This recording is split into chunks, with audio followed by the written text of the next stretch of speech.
Okay. Good morning, everybody. I'm Love Coach Scott Catamas, and it is the Sacred Sunday Show. It's a beautiful Sacred Sunday here in California, and I hope that wherever you are, whether you're watching this live or the majority of you who watch the video replay, welcome. I have a really beautiful special guest. It's someone that I've known for many years. We've t- been at festivals together where she was playing music and I was leading events or teaching classes or hosting.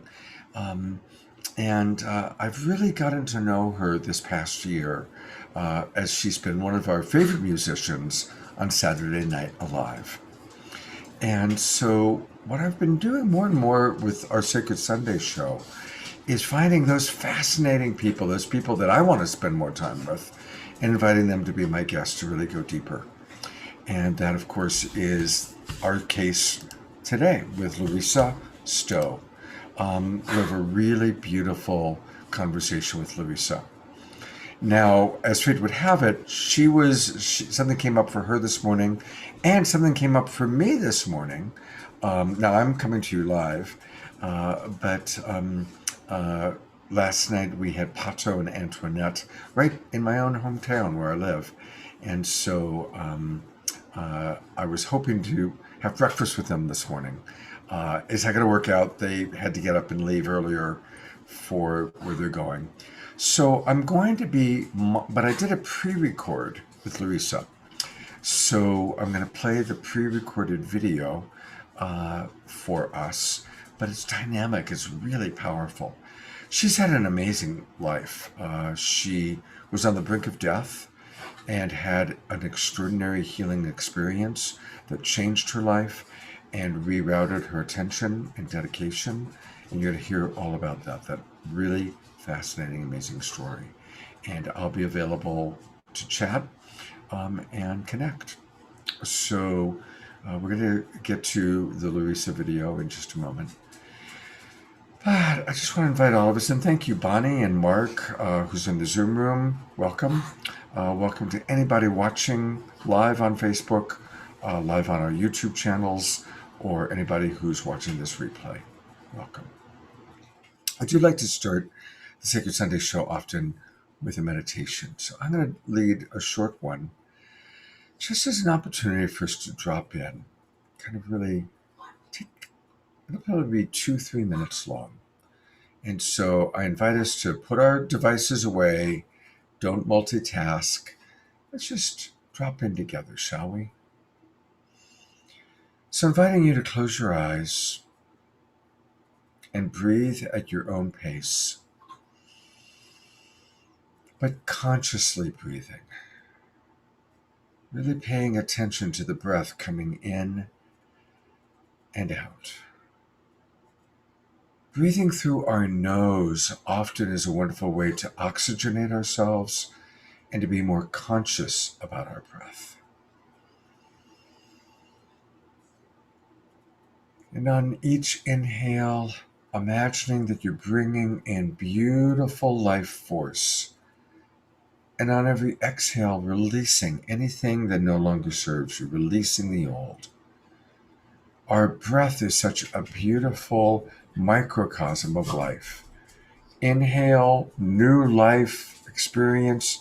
Exhale, contract. We release, we let go. In a sense, every exhale is like a little baby death, a little let go. And in this life, we connect, we create, we expand, and then we let go, we release. And so breath can be experienced like that.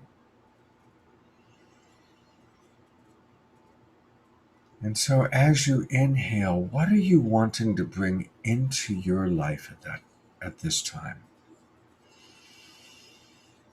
I'm bringing in more ease. I'm bringing in more abundance. I'm bringing in more love in many different forms. Just some examples. And on your exhale, what are you releasing? What are you letting go of? Maybe letting go of old habits and patterns that don't serve me anymore. Perhaps even letting go of certain connections or relationships that are no longer empowering or inspiring me. So I'm going to be silent now for about a minute and just invite you to consciously inhale and bring in what you wish, and exhale and release that which no longer serves you.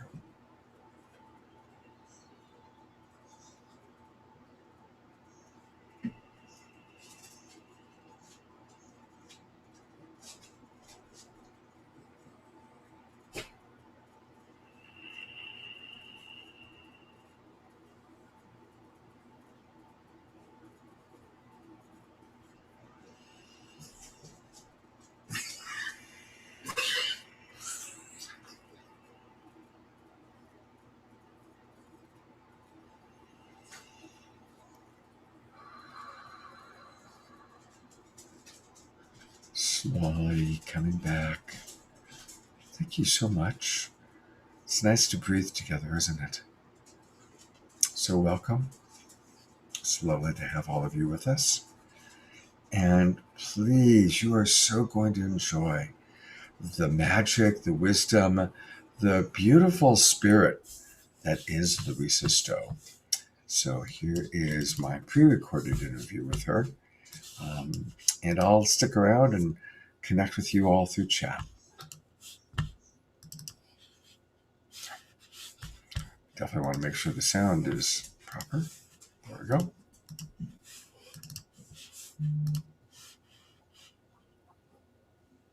Welcome, everybody, to our Sacred Sunday show. I'm Love Coach Scott Catamas, and I am with one of the most wonderful people I've really gotten to know over the last year, Larissa Stow. We kind of had been ships passing in the night for many years at different festivals and events, but through the Saturday Night Live show, we've had a chance to hear her sing and to hear her speak, and I've gone to some of her morning meditations. And I said, okay, I really want to get to know Larissa on a deeper level. And so she's agreed to be our special guest today. And we are actually recording this because we are both not available to do it live on Sunday. So this is one time that we won't be able to answer questions live, but we will still, or I'll at least still ask questions. Larissa, will you go back and look at the comments, see what questions come in? Yeah, if people ask questions, I will absolutely answer them. Be Great. very, very happy to. Well, thank you for being with us. And thank you for being who you are and your contributions to the world, very much your contributions to the festivals that I've seen you at, and most recently the Saturday Night Live, and also to your clients and to your fans. You work with people in a lot of different ways as a coach, as a teacher, as a singer songwriter, as a course leader. So we'll try and cover all of that stuff. But here's my first question for you. What comes to mind when I ask you, when did you start to reawaken? And I always say reawaken because we're kind of awake as little kids, and then we kind of go to sleep because of the environment we're in. And then things happen that wake us back up.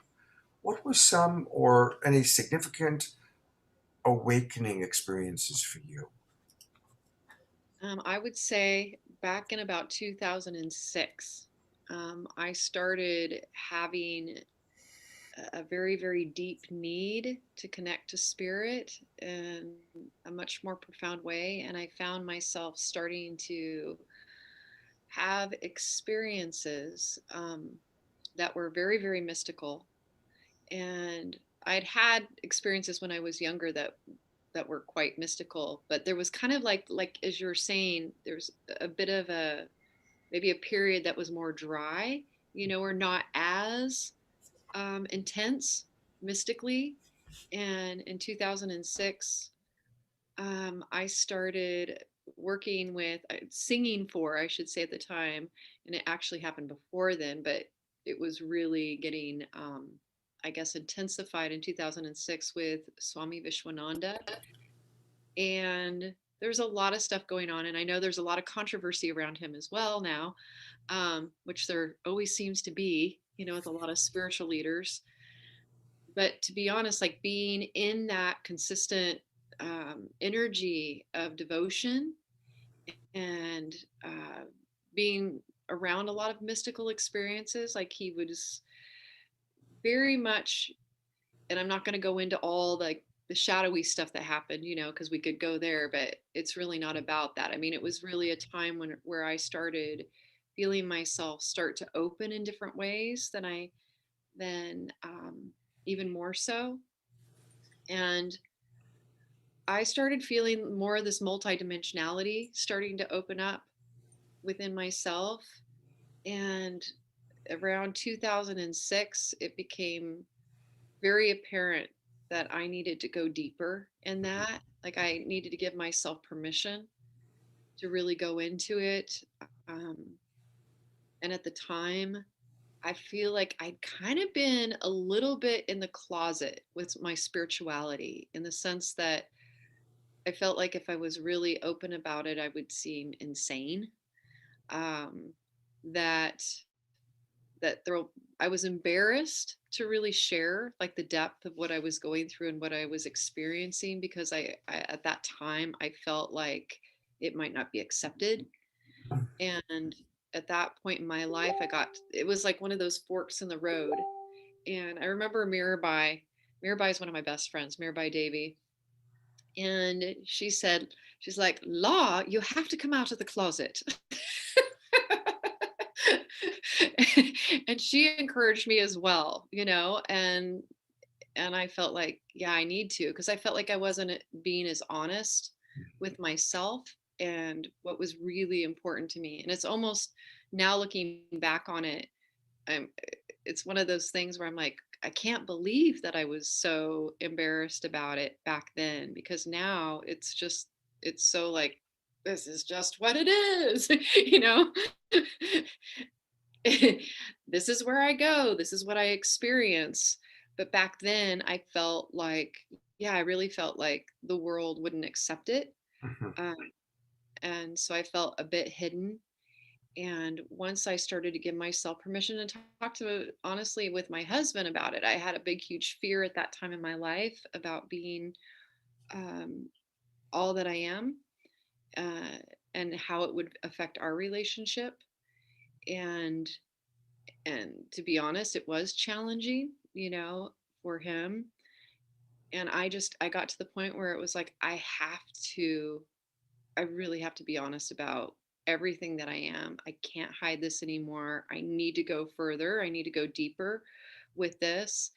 And I literally started having an awakening. And I would say that it had been building. It's not like something happened, boom, all at once. It was like this, like a slow burn over the years, because I'd been doing yoga forever, like since my 20s. And I had a miracle. I think I shared that with you, right? That I had a miracle at St. Peter's Cathedral. When I was in my 20s, I'd had rheumatoid arthritis, like debilitating rheumatoid arthritis, to the point where I had to either be on a walker or I had to be on anti-inflammatories and steroids in order to walk without a walker. Um, yeah, like we're talking, I had to be carried upstairs. So I was disabled at that time in my life, really bad.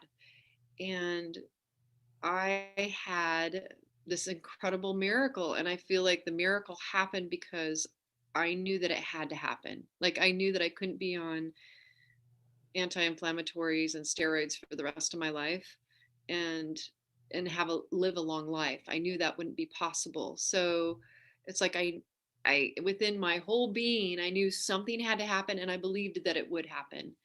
And when I was in St. Peter's Cathedral, I had this profound experience with the light, an incredible bhakti experience, just like so much inspiration being in there, and had an experience where I literally had an angelic presence, tell me that I was healed.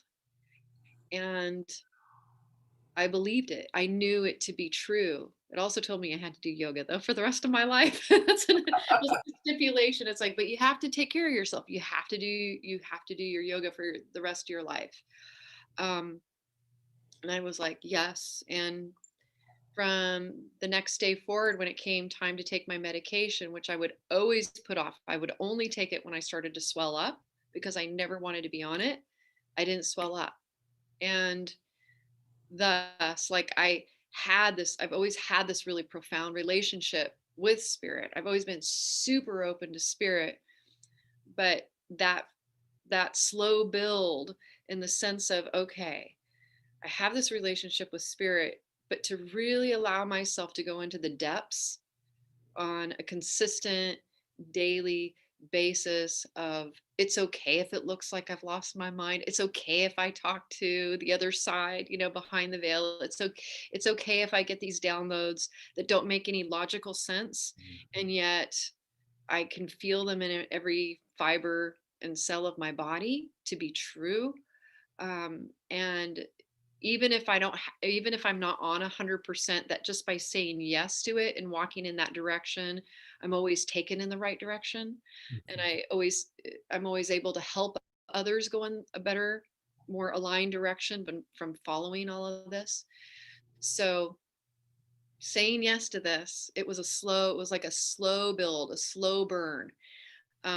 Doing yoga, like, because I did, like, after I had that healing experience, I just dove deep into kundalini yoga specifically.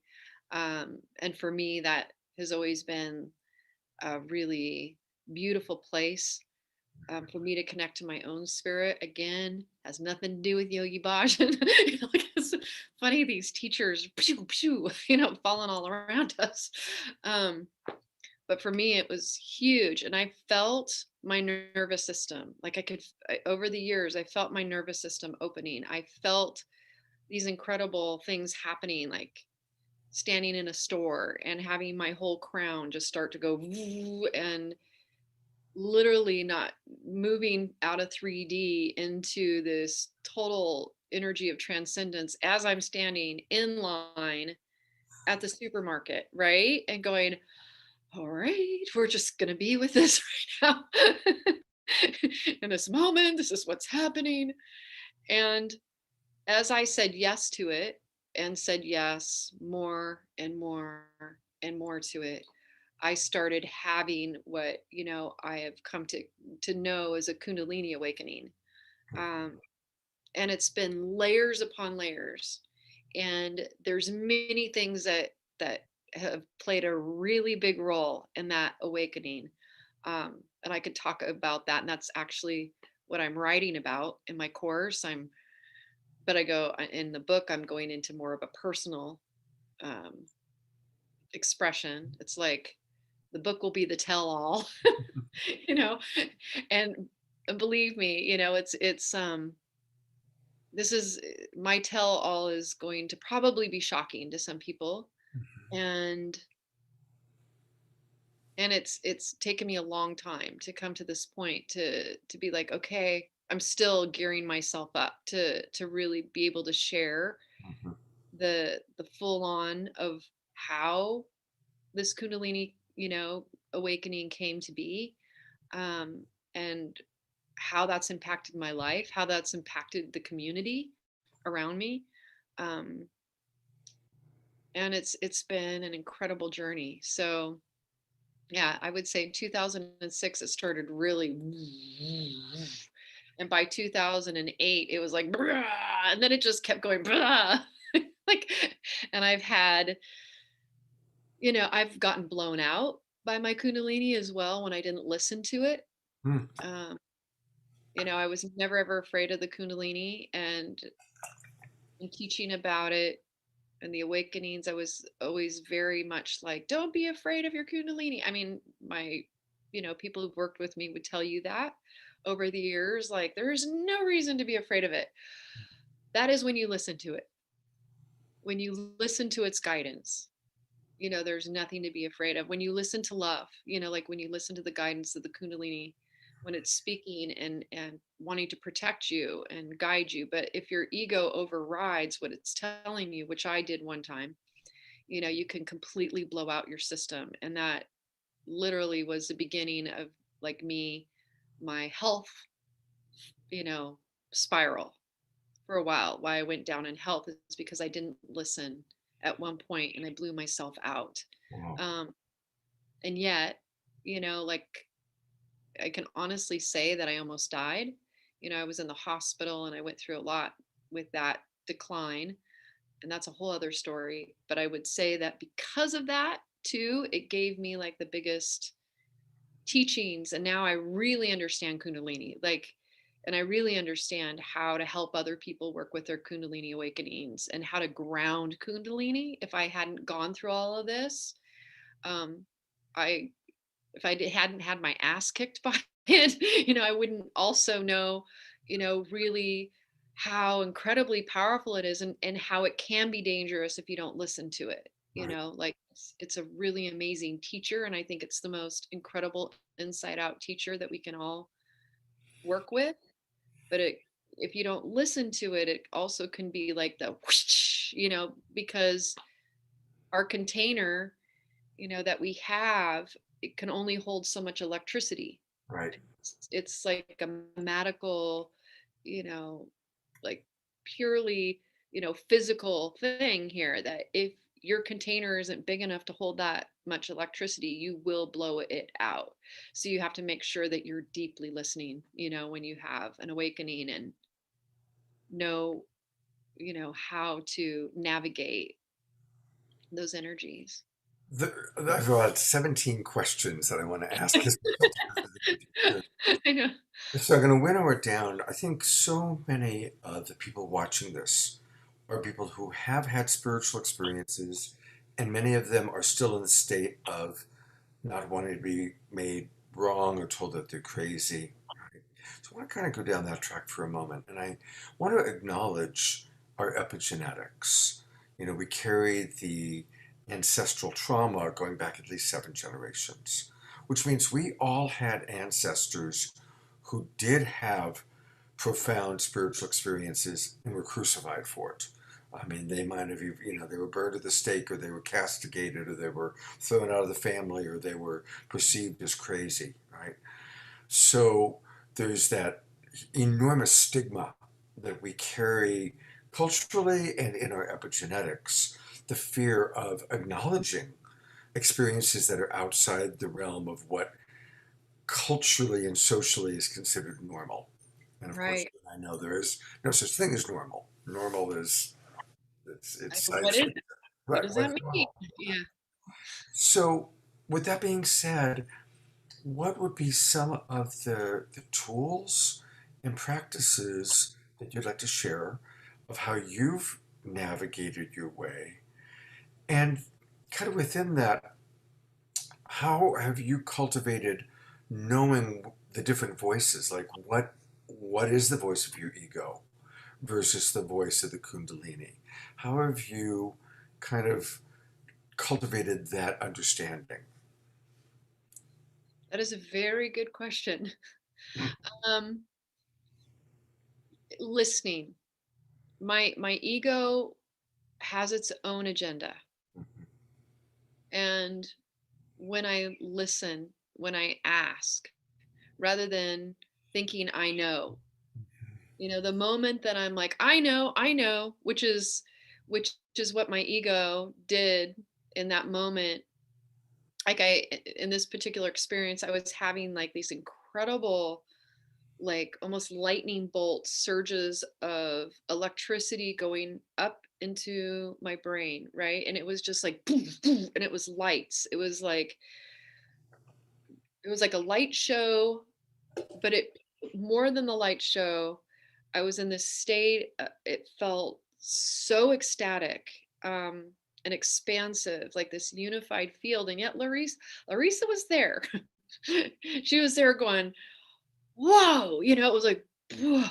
And in that moment that I saw literally what I would call a death cloak come, it literally came, and it almost looked like it. And it's hard to say if I'm remembering this from my consciousness trying to create symbolism for me to be able to express it, or if I really saw it. But I knew, let's just say I knew that there was this almost like grim reaper kind of energy coming, and it was just like, stop, like, back away, because I was literally leaning into the electrical energy in a way that's hard to explain, other than I was like, yeah, like if you're on like a, a snowmobile or something, and you're like going through the jumps, right? And you're like, I'm gonna go higher, from your personality. I was like, yeah. And I was leaning into these electrical surges that were happening. Like, I was just like, this is the me that was still had personality in this experience, was really enjoying it. Let's just put it that way. And when the death cloak came, and it was just like, stop, you need to back off, back off, back off, back off. Don't lean, back off. Um, my what I know now, because I really understand the distinction now, is that I was like, because it showed me death. There will be a death, right? And I said, yeah. I was like, because I wanted to keep going, right? So I was like, but I want my egoic part of me that creates suffering and that contracts all the time. My emotionally contracts. Let that part die. And it was this really, like, we must go forward, this like, let it die. And when I went past that point of me, Larissa, making that decision that I wanted to go past it, it's like somebody literally took a plug and pulled it out of the light socket. Wow. My energy in my body immediately went from all this amazing ecstatic energy to like this, just a complete, like, literally, like I was a puppet, or some kind of an animated energy being animated by an outside source. And then it was like it was ripped out of a light socket, and I had nothing. And my heart started palpitating, started skipping beats. I could feel that there was something going wrong with my heart. Um, and I just started breathing and trying to calm myself down, because I was like, oh, holy shit. It was like this feeling of what did I do? And having that realization that I did something bad. Like, it was like, I did something not so good here. I didn't listen, it was like, and I didn't want to shame myself, because I understood that it was like, I was like childlike in You my know, the enthusiasm. word that's coming to my mind, which is happens to all of us, was you got intoxicated, right? And we can get intoxicated. We don't just get intoxicated by alcohol or drugs, although obviously we all know that one. We can get intoxicated by great sex, by romantic energy, or by spiritual experiences. And so of course when we're having anything super pleasurable, we want more, right? Yeah. I'm Right. thinking Freddie Mercury. I want it all and I want it now. Right. And we do. We can get intoxicated, which is perfectly human. And of course, when we're intoxicated, often we make choices that we later regret. And that's kind of what I'm imagining might have happened for you. Yes. That's exactly what happened. Very humbling. Hmm. Um, and in that moment, after I got myself to calm down, and I like did some heart, pounding on my heart to get my heart to like get back on track again, I went to sleep. And when I woke up, I felt horrible. I felt horrible. I couldn't, like, I sat up, but I felt so weak. Trying to walk was really challenging for me. I felt so incredibly weak, like outrageously weak.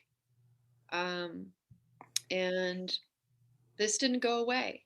And the thought that I had, like, immediately came to my mind, was remembering a passage in Autobiography of a Yogi, where Yogananda was asking Sri Yukteswar, to give him enlightenment, if he could do that. I don't know if you remember that, but I'm sure you read that book. I'm Oh, sure. Yogananda is my master teacher. Okay, like I had that feeling. So I love um, Yogananda. so you remember like when he asked for that, and Sri Yukteswar was like, if I were to give you enlightenment right now, it could kill you Yeah, because you cannot hold that much light right now. You have to, you have to build that container to be able to hold it. And so that came rushing back to me, right. that teaching came rushing back, and it was like, you know, you don't have the capacity to hold that much light. That's why you were told to stop, You know, right? that reminds me of I was listening to one of the Yogananda audios. You know how they have like audio recordings of his teachings, and he was talking about that all beings, even if they're great spiritual teachers, if you're in a human body, you still have lessons. You Yeah. still have karma. So somebody, thank God, said, "What's your lesson?" And he said, "Discernment." He said, "Discernment is commonly one of the last, if not the last lesson for master souls." And he spoke about how it's so hard for him because he loves everybody and he sees everyone's karma and he wants to help them, he wants to support them, he wants to take on their karma. Yogananda to talk about himself. And Sri Yukswar again said, no, only 5% of the time should you actually engage. The other 95% of the time, just bless people, maximum grace. Maximum grace for this person. Because we don't know what is truly best for someone. We don't know it's best for someone to be cured of cancer. We don't know if it's best for someone to be healed. We don't know if it's best for a marriage to stay together. Right? We don't know. So you just pray maximum grace. And so maximum grace has become my primary prayer since hearing that. The last part of the story, since we're both Yogananda fans and learning, is Yogananda did die at a pretty early age. And Sri Dayamata said it was because he just couldn't stop taking on the karma of all the people around him that he loved so much. So discernment and yeah, listening to our body and listening to all those different things. I mean, just as you got intoxicated with that energy and then had kind of a psychic hangover, even our beloved Yogananda may have been intoxicated with the joy of supporting people, but Yeah. taking on more energy that wasn't his. Yes. Yes. And it's very humbling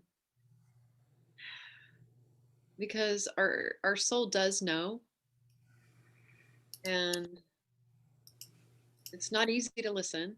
And that's, that was a really, it's a huge teaching. I'm still, this never ends. I'm still really learning to listen, to deeply listen. But that was a huge wake up call.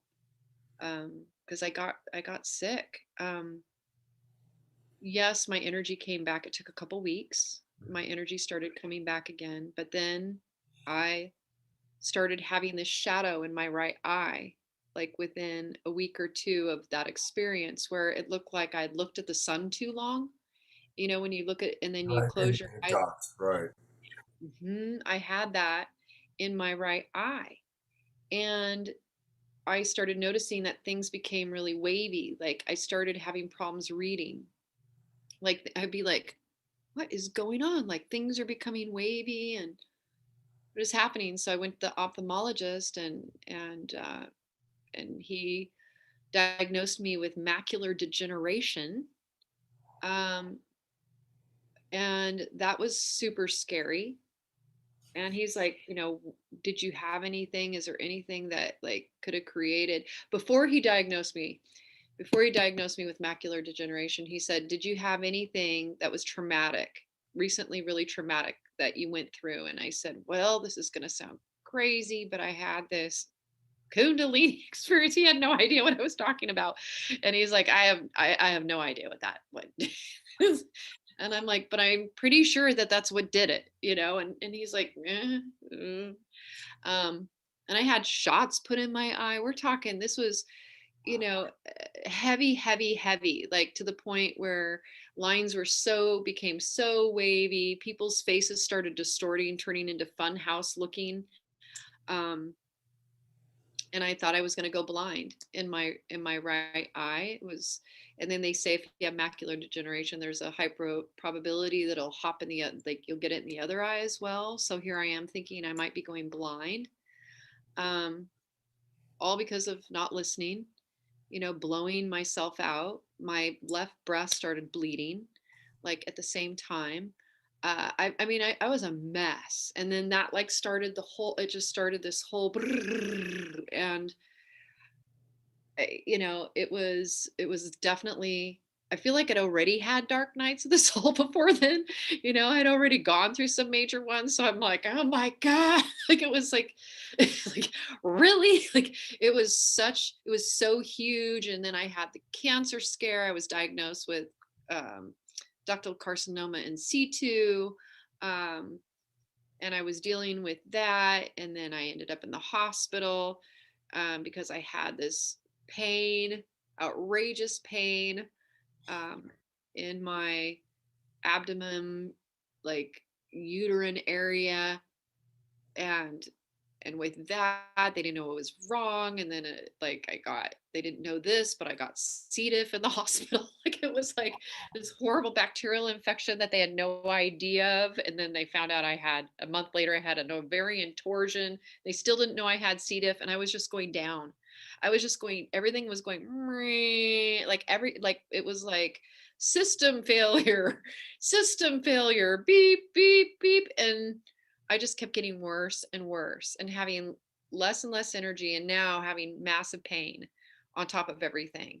Um, and in the hospital and out of the hospital, it was a whack. It was so wacky, and it was the most profound time for me, for having like massive shifts in consciousness too, because I had to. It was kind of like you do or you die. It was like, again, fork in the road. So my kundalini had been going up, right? But then now I had like to navigate through this completely unknown terrain of, it was, I swear, Scott, it was like the biggest test of my life, because not only was it physical, but it was so mental. It was like what spirit told me, and this was really interesting. It said, because you didn't listen, when your kundalini told you to stop, Mhm. because you didn't listen.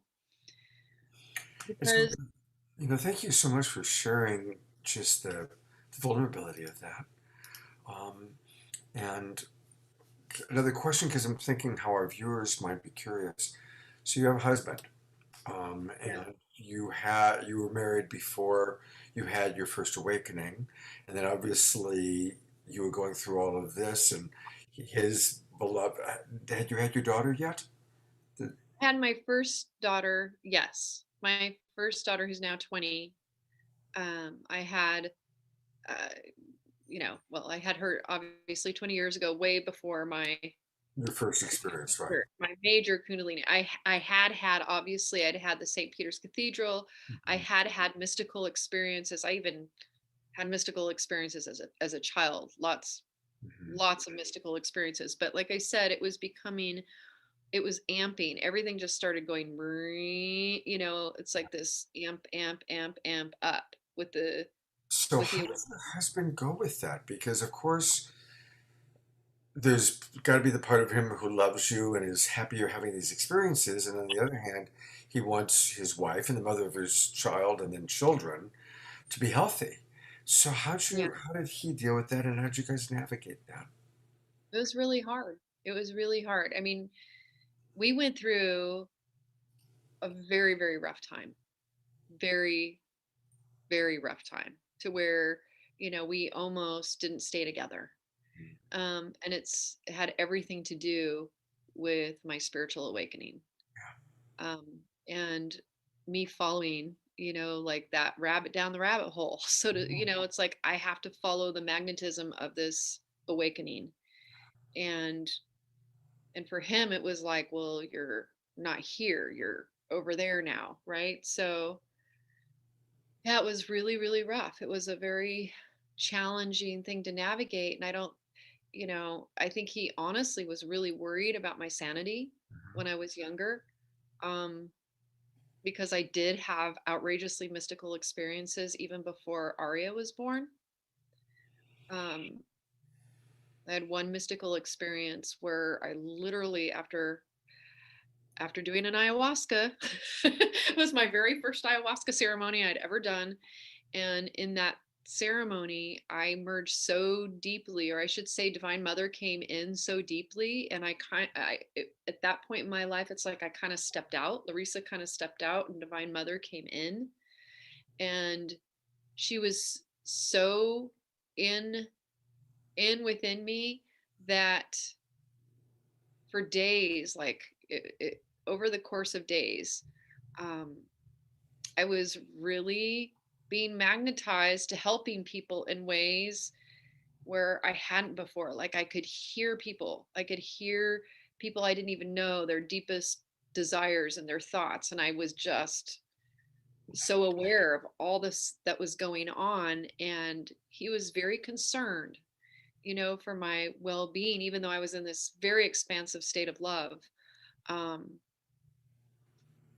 and it wasn't until Mirabai came into our lives that she was really out there. So when she when she came into our lives, I met her before she was doing darshan, and that she and all the things that she's doing now in the United States. She had just come to the United States, and we met in Tres Piedras, New Mexico, at a friend's wedding. She was on the land of Thomas One Wolf, and my friend who was getting married was on the land of Thomas One Wolf. So we were there at this wedding, and we met, and we just instantly became like instant soulmate sisters. Um, just like, it's like one of those things when you're standing next to each other and you're like, hi, hello. It's like we just had this boom, like super, super recognition of each other's souls. And yeah, she was just like, we were riding in the same, waves of dimensional frequencies. And for the first time, I think Doug saw somebody that he thought was just as crazy as me, I guess you could say, right? And yet he could see through our friendship and through the where we went, it helped him see in a different way, because we'd meditate, we'd go into the light, and we'd have these experiences together. And he was like, and she had been doing healing work for years with people. She had been doing healing work in South Africa, and she would be like, but Douglas, she'd be like, but La, she has a spiritual light within her. She needs to, and he'd be like, so he started having an awareness of it. But once I started going super deep into it later, um, it became challenging, Yeah. like, And that's why I asked the question, because it is common that when one member of a couple has a really significant spiritual awakening or a new spiritual path, it can, of course, be very upsetting to because the other one, like, well, do I hop on board, or am I being left to, am I being left here? Where'd my girlfriend go? Would my wife go? And so it is common that can be challenging. Were there any tools or little tricks or things that helped you two to stay together that you could share to anybody else going through that challenge?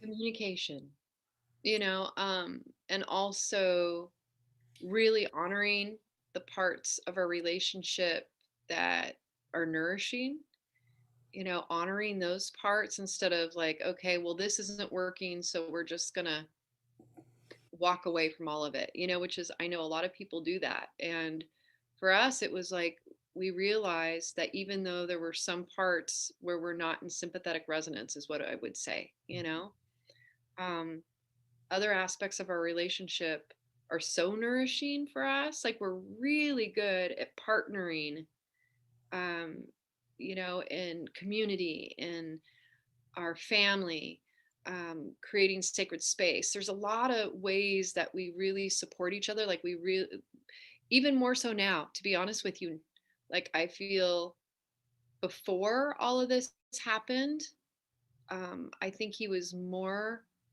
had more fear around um, me going out and touring. Like that was also a piece that came up when I was younger, that my music was taking me away too much, from our family too. Um, he had these fears, and because of that, sometimes I would feel a bit diminished, if that makes sense. Like I couldn't totally, be my full self expression. But I have to say that after I went through this, and after being in massive, like, just such transparent communication, but with love, but with love, You do that by yourselves, or do you have coaching? we do it by ourselves. I mean, we did go in the beginning, like, to a counselor, but I found that I'm like, you know what? I know how to do this. I was just like, I realized that if I just got really honest and I asked questions, then it could open up a space, right? And if I got really honest without even needing somebody else to help me get honest, it's like I have to be super honest about how I feel with with the love, right? Um, and seeing the highest in him. And also, I think one of the big things for me was letting go of expecting him to be anywhere different than where he is. Mm. It's like honoring his own process, honoring his own growth, seeing the beauty in in where he is rather than where he is not. That's so huge. I just really want people to take that in because, again, the majority of people watching this show are on a spiritual path. And it's very easy for any of us to go into self righteousness because I'm having increasing spiritual experiences, increasing Kundalini awakening, increasing this, that, or the other thing. Right. It's human nature for the ego to perceive I'm advancing faster. I'm further along the path than my husband or my wife or my brother or my sister or my best friend or whoever it is. And so managing not to fall into that arrogance, Right. right? Yes. That is it. That is, I would say that's something that I see, like you see, I see that as well in others. And I even see it in myself. Like I've seen, like looking at where I am even now compared to how I perceived at different points in time. I'm very clear of the work that I have to do, um, in the sense of compassion, like, and seeing that where everybody is exactly, it's like that's where they need to be. Like it's, And and it's all God, life God, experiencing itself, right? yes, there's And nothing that's not. It's all, there's like nothing that isn't God. right. So, Kundalini awakening may give us insight, inside out insight, but it's definitely a part of the process to really see your own stuff. I think that's one of the biggest gifts of Kundalini on a human level. On a human level, it's like amazing, all the oneness that you experience with Kundalini. That feeling of transcendence and going into complete oneness in that realm of Shiva and Shakti. That's, who wouldn't want that? I mean, that's like amazing. But let's be honest. I mean, that's who we are without these bodies anyway. I mean, it's just a remembering more than anything else. It's a remembrance of what you already are. I think the bigger piece of the Kundalini awakening, for me at least, is becoming actually more embodied. Um, a responsibility to really looking at myself and facing my own fears and being more vulnerable than I've ever been. Um, being willing to, like, really turn the finger back at the self, and go, okay, so, where am I not being compassionate right now? Where's my heart shutting down right now? How can this Kundalini is asking me to become even more open to love. And what does that look like? What does that feel like? Right. So, radical compassion, for myself and for others.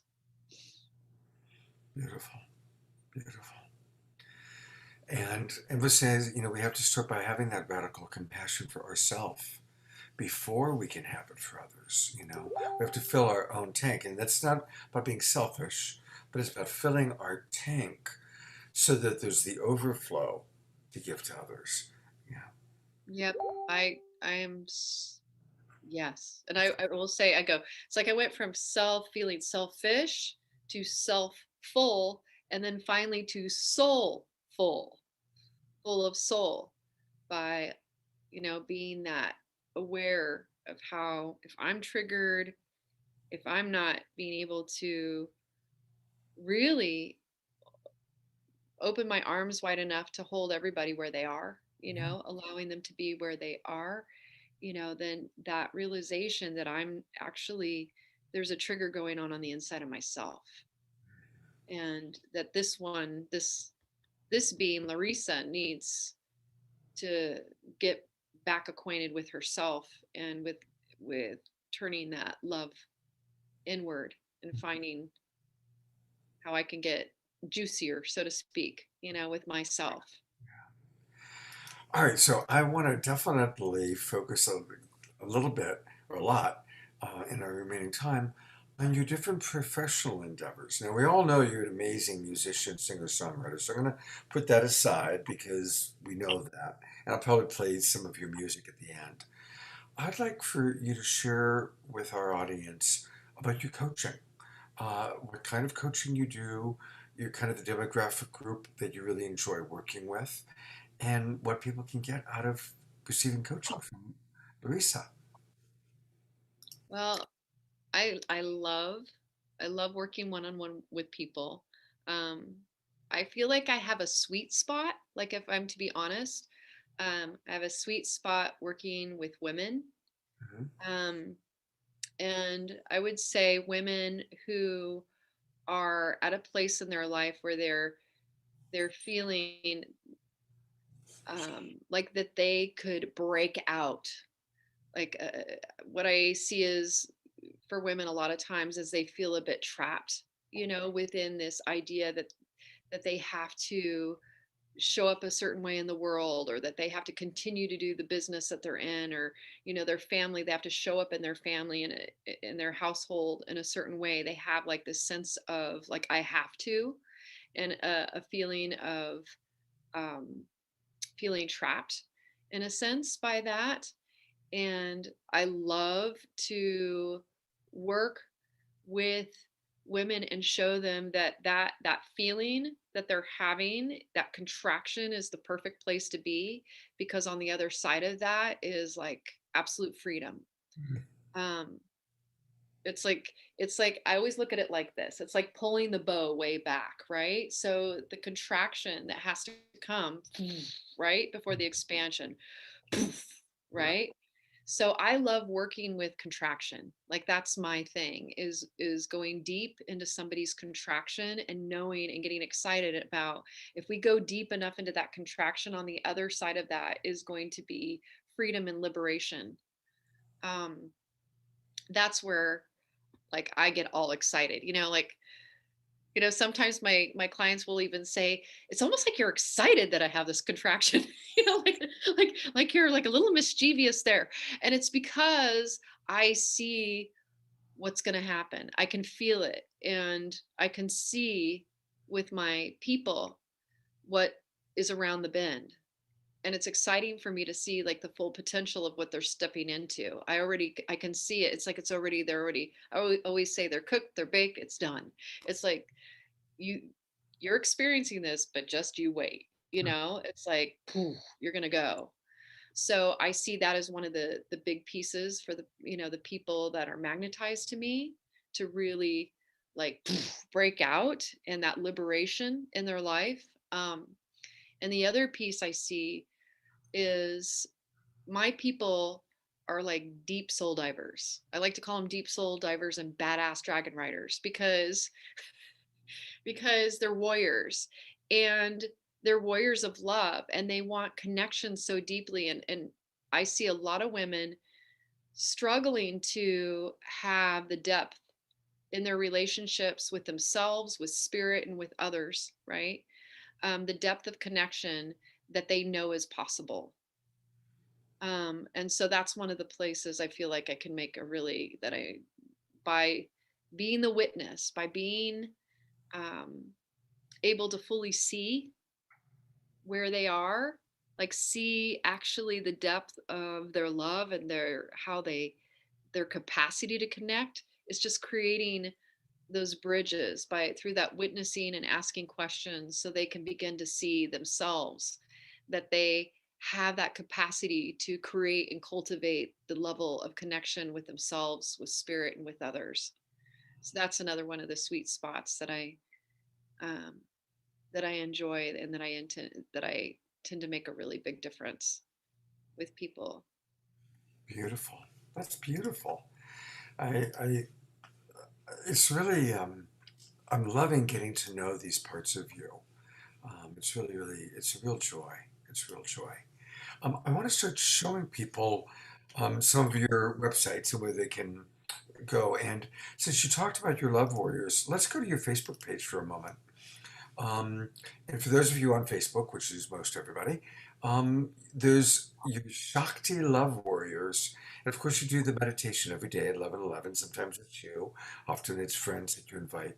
Tell us a little bit about this group and what people can benefit by joining. Um, it's just a really beautiful, kind, very, very kind community. What I love about this community is, I think through doing so many of the Facebook lives, we've created this incredible space of curiosity, deeper listening. Like, one of the things that is really important to me is that we create a space of compassion for everybody. So even if people have different opinions, different beliefs, that we are a space of curiosity rather than a space of polarization and righteousness. Um, I really invite that, and we all invite that. I would say that our community as a whole um, does a pretty incredible job at being able to have conversations that maybe other places you might not have those kind of conversations, be able to share about things and be able to be received. Um, so I'm really, I feel really grateful about that, that, you know, you're going to go onto our page and you'll rarely ever see people getting into arguments that you see a lot of in a lot of other spaces, right? Because people have a deeper curiosity and listening for one another. Um, and that's my desire, is that we cultivate a place where we can learn, you know, how to do this, because I think it's going to be essential for the healing of our collective consciousness, you know. And again, we're going into a huge we're in a contraction right now. There's huge polarity, we're in the contraction, and I don't think we were so honest before about our feelings. You know, we were much more sentimental and nice and trying to keep the peace in the past, rather than, well, this is how I really feel. It's like people would talk about how they feel behind closed doors, but maybe not as much in public. And now people are like running off at the mouth so much, you know, about how they feel, and being very quick to put somebody else down and call them names if they don't believe what they believe, and, you know, throwing people under the bus. Um, and I think that's happening because there wasn't that honesty. So the contraction has gotten a lot deeper, you know, with the polarity. But what I see possible is through, you know, moving into these more curious conversations, you know, then we can, phew, you know, we can go into a much bigger expansion. Because if we actually start to have more curious conversations, there's a lot that we actually, a lot of values that we all actually really, really share, if we allow ourselves to hear deeper into where people are coming from. You know, a few times you've mentioned such an important word, which is curiosity. You know, when you talk about, you know, keeping it together with your husband through challenging times, you asked questions. And it's so important for us to be curious and to ask questions with childlike wonder, right? Yes. Not in a prosecutorial way. It's Yeah. not, why did you do that? But it's like, wow, why did you do that? Right? And if we can be curious, and curiosity is so incredibly important. When I first started coaching couples, somebody gave me a book, and it was couples that have been married for 40 years or longer that are happily married.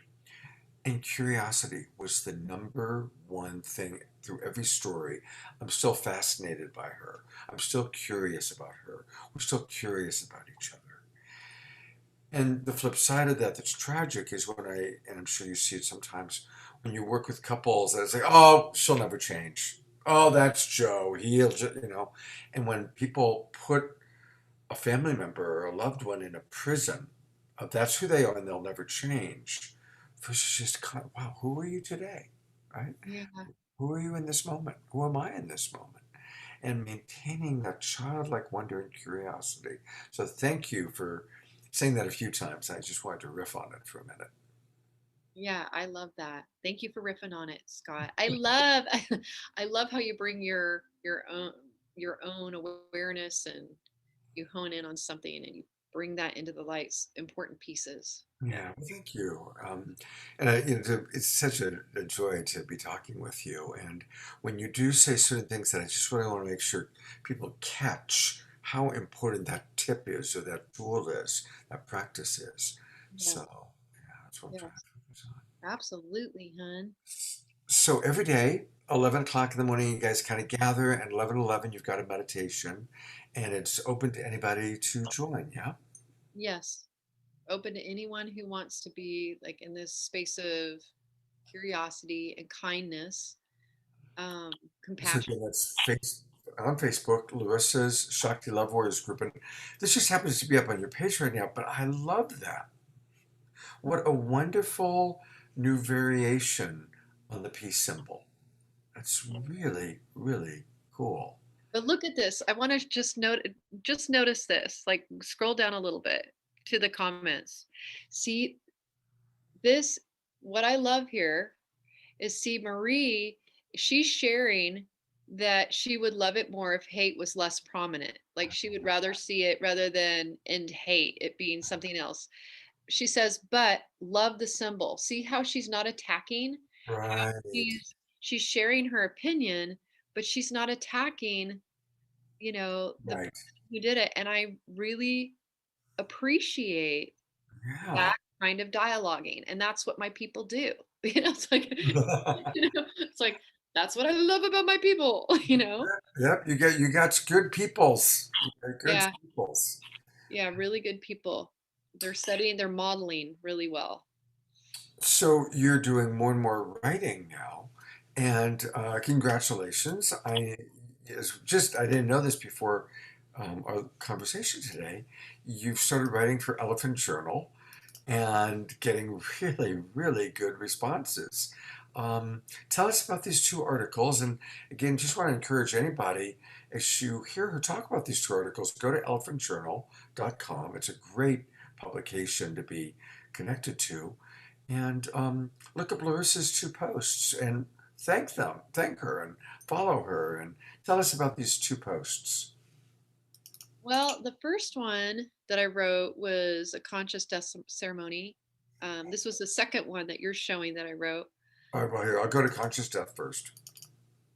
And that actually one of the people in our community, our Tim Ananda, um, actually passed in the temple that I'm sitting in right now. Like we Wow. had a conscious death ceremony, um, conscious life and death ceremony for him. He had ALS, and so he was losing, progressive control over his body, and he just really wanted to have volition in Mhm. his life to be able to end his life with love and compassion around him. So I felt like this was a really important story to tell, Yeah. because Tim, I love this picture. This is one of the last pictures he ever took. This was in the temple that day that he passed, for his ceremony. But he was not the easiest guy, like to be around. There's a lot of challenges for like the community as a whole. Like he got kicked out of yoga classes, got kicked out of things because he's on the spectrum. I don't think he was ever tested, but it was obvious that he was majorly on the spectrum. And what he taught me, and I think what he taught all of us, and this is why I felt like it was important to write about it, is that he taught us what really unconditional love is, and loving somebody for who they are and not what you think they should be. Mm. He had so much profound medicine to bring to our community when it came to, he was like Hanuman, full on Hanuman. It was like flooding here in Long Beach. He would be the one who would show up in the middle of the night and find my sump pump and make sure that my temple wasn't getting flooded, because we did have it get flooded like a few times. And he's like, not on my watch. So he would come and he would just do these things that nobody else would do. And he would be he was very boundary challenged because of how he was wired. He didn't know personal space. Like the personal space was kind of non-existent with All Tim. right. And he was really a teacher, like a profound teacher. He taught me how to have boundaries in a compassionate way, rather than like just like cutting him out of my life. I had to learn how to speak my truth, but with compassion. And Sounds like he might have had Asperger's. Um, I've got a couple friends, and it's true. It's like they actually have big hearts, and they just want to be loved, but they don't understand boundaries. And there's one friend of mine, this big guy, and really, it's like the Frankenstein monster coming towards you, for his hug, that was like fun. And he would yell, he'd get upset, like he might get super angry at the drop of a hat, and scare people, with it, because he didn't have any filters, Yeah, you know. yeah, um but he had a heart of gold. right. So, I felt like it was important to write that. I had written actually in Facebook, and one day I was like, I need to really turn this into a blog, about him. And then I thought I should submit this, to Elephant Journal, and didn't expect the feedback that I got. I didn't expect to be featured. I like didn't expect to like win in the ecosystem. Um, Do you, by any chance, write any songs about death or about that process, that practice? I didn't write specifically about his death, but I have written, like in the past, I have written songs about death. Well, our audience gets to watch something that takes place between us periodically. Me asking you to be on a show. On August the 7th, we're doing a show called Embracing Death with Compassion. Yeah. And we've got Raymond Moody and Daniel Brinkley and some other really wonderful people. And I would love for you to, if you were free that night and you want to share this experience, talk about your experience just now, and then also, share a song about death and dying or whatever, applies. The theme is again, embracing death with compassion. I would love to have you on the show if you're free that night. Okay. That sounds, yeah, that sounds amazing. I Yeah. would. And you can share about this experience because it is beautiful, and to have a death ceremony like that, how um, how close to his actual leaving his body was that experience? Oh, he died in front of us. Wow. Yeah, like there was a doctor here, and at the time, I don't know if it's still legal, but it was legal. I know there was a period of time where There's it a became, little window, right? and I don't think it is right now, but it was. Um, it may be again. I don't know, but I know it went back, but during that time it was open, so he had a doctor here, and they gave him that little, you know, Cocktail. yeah, that little cocktail that he took, and he took it, and it was supposed to just have him kind of gently fall asleep. Um, but what we found out is that it got mixed, um, kind of incorrectly. So, like you're supposed to mix it and then give it to the person, and it had been mixed for a little while. Ah, So the potencies, it changes the the alchemy of it. And so when he took it, he had, it was bizarre. It was like he went, like he said something like, I can feel it. You know, he could feel like it was like starting to take him really fast, and he got scared. And Mirabai was there. She was one of the people in our circle, and he had really looked to Mirabai as his like teacher, spiritual teacher person. And it was awesome, and I could see why, like, because in that moment it was like destiny, because she said in that moment when he got scared, she said, she's like, Tim, focus on the light.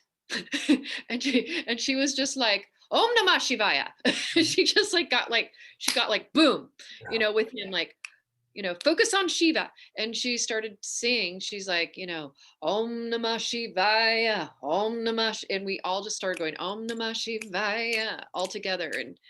And he just literally went like this. You could see him going, okay, I'm going into that way. Like he redirected himself, and then he just like went back, and he almost died instantly. Like the doctor said he had never seen anybody go that fast. He took his vitals and he was like gone. He just like left his body within minutes Wow. of that happening.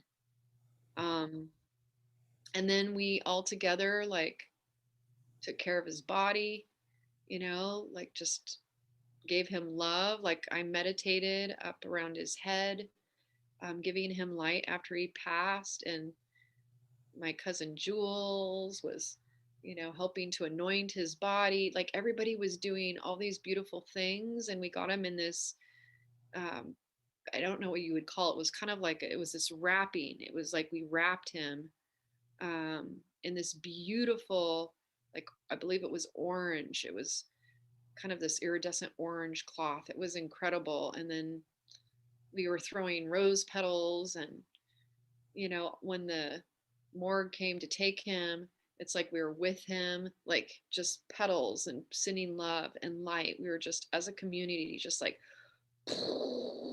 with him. And Wow. pretty Well, powerful. of course, that's bringing back memories of when my wife passed, and there were about a dozen people in the house, and we knew that she only had days, and then we knew she was down to final hours. And I went in to give her her morphine, and I just knew, oh wow, we're in the final minutes. And so I called everybody in, and we were around her, and um, her last breath was so beautiful because we could feel her liberation. It was like, oh my God, just like this, there was nothing tragic about it. It was like just feeling she's finally free of the body and back in the big picture, and we felt it with her. It was just glorious, and people are always surprised when I talk about my wife's death being glorious. And, I was simultaneously weeping, Yeah. there's the part, the human part of me weeping like, oh my God, she's gone. But there's the other part of me simultaneously going, oh my God, you go, girl, you go. I so feel that. I can feel it. I told you that I really felt Yeah, connected to yeah. her, you know, very felt, it was amazing how transparent you all were, on the social media, so that we could be a part of that journey. And it's how it played out. It's like literally the doctors said she's got 48 to 72 hours. And nobody knew that she even had a problem, like two of our closest friends, maybe. So we had to do it though. It's like, hey, if you want to see Suchi again, you got, a couple days. And it was amazing when I came back from the hospital with her, there were 75 people waiting at the house. It was incredible. And it was all, and then social media just like, it really did go viral, our journal about the process. So it's incredible how those things happen and how blessed we are. All right, back to you. Tell us about this wonderful course. And I got really excited in our private conversation about it. Tell us about the course that you're creating. Well, it is completely inspired by the Kundalini awakening, and sharing not only for those who are, interested in having that activation, but for those who have had an activation and want to learn how to work with the Kundalini. So whether you haven't and you're curious, or you have, um, and learning how to work with those internal energies. Um, it's about liberating your divine current. Like the whole course is liberating your divine current, and I use moving and working with the energetics of the chakras to help with this energy and navigating this energy, using tools, taking people through like experiential tools of like really how do I ground this and how do I awaken, and looking at the archetypal energies that are associated, the, the the the archetypal energies that we all have within us that are there to help support and ground our awakening. And it's just it's like time, it's like right now we have this quickening on the planet. It's like an incredible time, where we have been in this cocoon and we're beginning to emerge from the cocoon slowly, but I still feel like we're in it. I mean, it's more, I feel like we're more in that dreaming stage. We haven't completely, we're not out of the cocoon yet. We're like having awareness of what's on the outside and what's going to be the new world, but we're still in it to a degree. And this is an important time because it's giving us this ability to really go deeply in, to bring forth this quickening of consciousness, within ourselves and within the collective. So it's a powerful. This is like my life's work, honestly. Um, So, like, when do you think this course will be available? What's it going to look like? Is it a 3 month, 6 month? What are the parameters of it going to look like?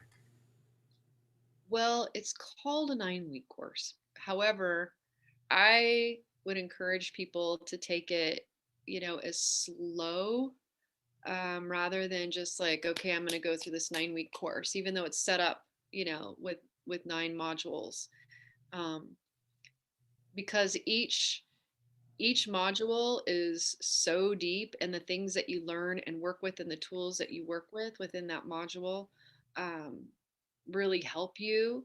And I know for myself, even in writing this, like there was a portion of the course that I wrote really fast. It was just like bam, bam, bam. I was just writing it and really in it. And then I started moving into, like my heart center, and it actually was my navel center. It was my navel center. When I moved into my navel center, I'm like, oh, this is fascinating. Like I got there. Not only am I sharing it, but I'm also experiencing it as I'm creating it. And it's taken me into deeper and deeper layers and levels. Like I'm being taught, like the Kundalini is specifically teaching me at these deeper layers now and levels as I'm going into like the crystallization of all of this. Like as it's beginning to crystallize, it's like, okay, Larissa, yes, and so, um I have found that once I hit my navel center, everything started slowing down, and I started like going in deeper and diving in deeper and being taught all these things in different ways as well. Um, and I am like right now I'm in my third eye. So, um, and I'm in a process with it. So I'm not pushing it out like how people are like, okay, the left brain got to get this done in this amount of time. For me, this is really about giving the finest offering that I can possibly give, um, and so it has its own rhythm. So I could say that it would be done, um, in October, but I'm not going to hold myself to that, because I feel like if more information comes in and I'm being asked to integrate certain pieces of information, I'll do that because it's important. This is really profound. Um, these are profound tools and ways of being able to navigate this energy. I'm Um, loving how you're really just so connected to spirit and letting spirit come through you. So you're not saying, okay, it's got to be done this way, that, but you're just really letting, you're having an experience and you're letting that experience guide the process of creating this course. That's very cool. yeah, it's I get to take the course first. That's Yeah. I was like, I'm taking it. Kundalini is giving me the course.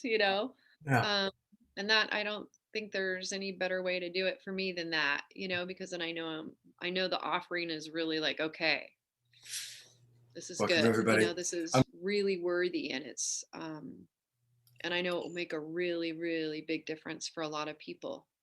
My little sneak previews, like, some of my closest besties are like, okay, share with me, and especially on my writing retreats, I've had these writing retreats where I've shared and I've gotten, you know, really pretty profound feedback, for how it's affecting, how it's landing.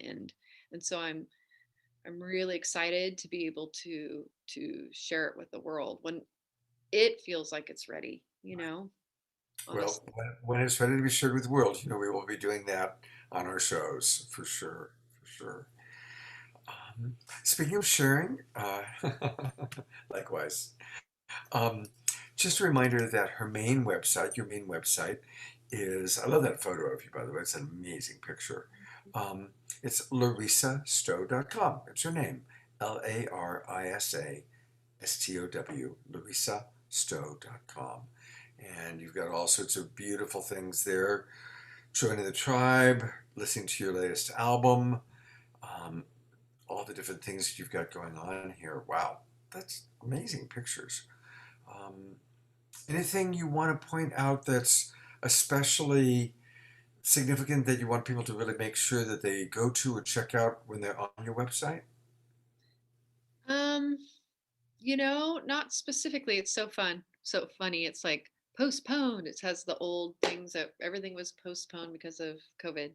Um, I would say, I would love for people just to sign up on our newsletter. That's Yeah, like a really great way to stay connected, um, to be able to to stay connected to the music that comes out, to the blogs, to finding out when the courses are coming up, getting involved in our community, um, the sacred kula, uh, a space for people to commune together, to support one another, to meditate together. I call it like stop, drop, and meditate, or stop, drop, and pray together, like at 11:11. Um, People usually show up at 11 to just get everybody into their body. We do warm ups, and then at 11 to 11:22 Pacific Standard Time, people meditate together. And I think that's just a beautiful thing to do. Um, and yeah, to stay connected. There's just a lot of wonderful ways for our community yeah, to magnetize to each other so we can support each other, in this awakening. That's really what it's all about. Like the Shakti Love Warriors is really a we space. It's not a me space, but a we space. I know it has my name, Larissa, but that's because, so people know like what they're. well, and you're a magnet, and so it's like people love your vibe and love your energy frequency, and it is important to have an energy frequency that people can understand. Oh, Larissa Stowe, yeah, I like her vibe. So So they know, but it's really a we space. It's like there's so much participation, and um, I'm really very excited about creating a space where everybody gets to share their medicine. So, we're all different puzzle pieces, and the more those puzzle pieces come together, the more we can see the fuller picture. So I feel like I'm one of my primary jobs is to kind of be somebody who attracts people together, that magnetizes like a space so that people can meet and connect and medicine can be shared with each other. And that is beautiful. That's important to me, that we moving forward, that we're doing more and more of a collective we space. um, I think that's how we're going to really pull out of this and go to and ascend as a planet. I agree with you. I mean, you've heard me say it before. I really do believe that each and every one of us is an essential imaginal cell in the butterfly that's coming out of the old paradigm. The old paradigm is the caterpillar that's dying, and we are all still finding each other. And you're right. I think we're definitely still in the cocoon, and we're going to be in the cocoon for a while. We all want it to be over, but we got a ways to go. When you take a look at all the ways that our world and humanity needs to change to be sustainable, it's a lot of change. So we're going to be in the cocoon probably for a while. But while we're in the cocoon, we find each other, right? The imaginal selves find each other and Yeah. get excited, and we bond and we form this new world, this new Yes. paradigm. Yeah, so I agree with you. So a reminder, please everybody go to her name, Larissa Stow, Larisa, Stow.com, and then just scroll down and you'll see right here where you can join the tribe. And I've already done this a few times, but I'll do it again. Sure, everybody how to do that. Yeah, see if I, so there you go. See how easy it is, and then you're in, and that's how you'll know all the different things that are taking place with Larissa Stowe.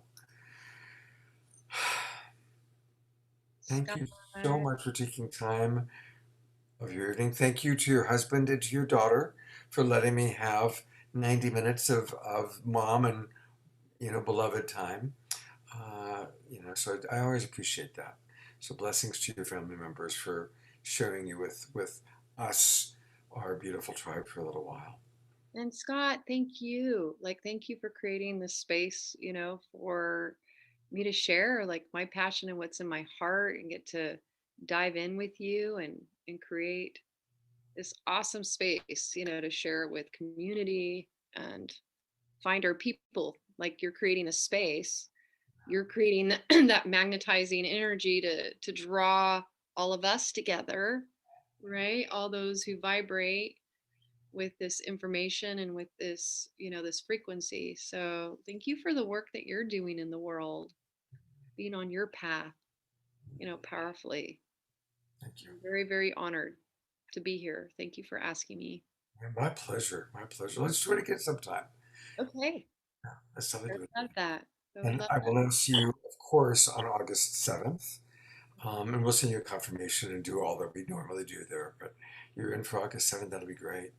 And I just so love who you are and respect you.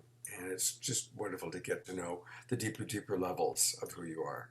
And Thank thanks. you. Thank you, Scott, for asking, Yeah. for being curious. Yeah. Uh, all right. Well, have a beautiful, beautiful evening. Everybody who's watching, again, thank you. Of course, it's some of you are watching live on Sunday. Many of you are watching the recording. I notice most people who watch the Sunday show watch the recording. So whenever you're watching this, or it's going up on our YouTube channel, so you might be watching it 5 years from now on YouTube. Whenever you're seeing it, know that we appreciate each and every one of you. And may you take the wisdom, the medicine that Larissa has offered, sip it, enjoy it, and may it bring you maximum grace. Maximum grace for us all. Maximum grace. Take care. Take care. Namaste.